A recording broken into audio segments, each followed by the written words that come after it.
In just 1 decade, the number of people with diabetes has more than doubled. According to the Centers for Disease Control and Prevention, by 2050, 1 out of every 3 of us may have diabetes. What's the big deal? Well, the consequences of diabetes are legion. The number 1 cause of adult-onset blindness, the number 1 cause of kidney failure, the number 1 cause of surgical amputations. What can we do to prevent it? Well, the onset of type 2 diabetes is gradual, with most individuals progressing through a state of prediabetes, a condition now striking approximately 1 in 3 Americans. But only about 1 in 10 even knows it.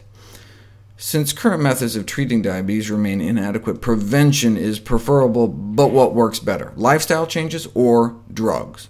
We didn't know until this landmark study was published in the New England Journal of Medicine. Thousands were randomized to get a good double dose of the leading anti-diabetes drug, or diet and exercise.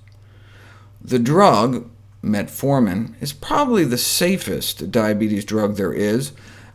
Does cause diarrhea, and about half of those who take it makes 1 in 4 nauseous. About 1 in 10 suffer from asthenia, from the Greek meaning lack of strength, causing physical weakness and fatigue. But the risk of being killed by the drug is only about 1 in 66,000 every year. And the drug worked.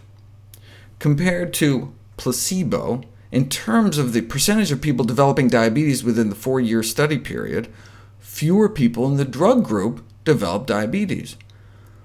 But diet and exercise alone worked better.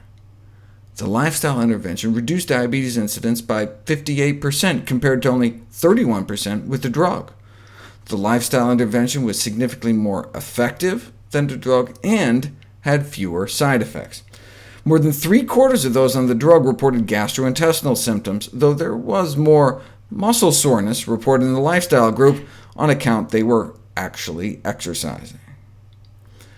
Other studies subsequently found the same result. Non-drug approaches, superior to drug-based approaches for diabetes prevention. And the 50% or so drop in risk was not for people that actually improved their diet and lifestyle, but just those instructed to improve their diet and lifestyle, whether or not they actually did it. Check this out. This is one of the most famous diabetes prevention studies. 500 people with prediabetes randomized into a lifestyle intervention or control group.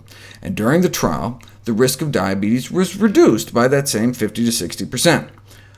But only a fraction of the patients met the modest goals. Even in the lifestyle intervention group, only about 1/4 were able to eat enough fiber, meaning whole plant foods, and cut down on enough saturated fat, which in this country is mostly dairy, dessert, chicken, and pork. But they did better than the control group, and fewer of them developed diabetes because of it. But what if you looked just at the folks that actually made the lifestyle changes, met at least 4 out of 5 of those wimpy goals? They had 0 diabetes. None of them got diabetes, 100% drop in risk.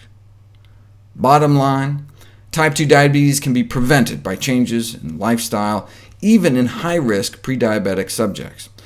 The fact, then, that type 2 diabetes, a largely preventable disorder, has reached such epidemic proportion is a public health humiliation.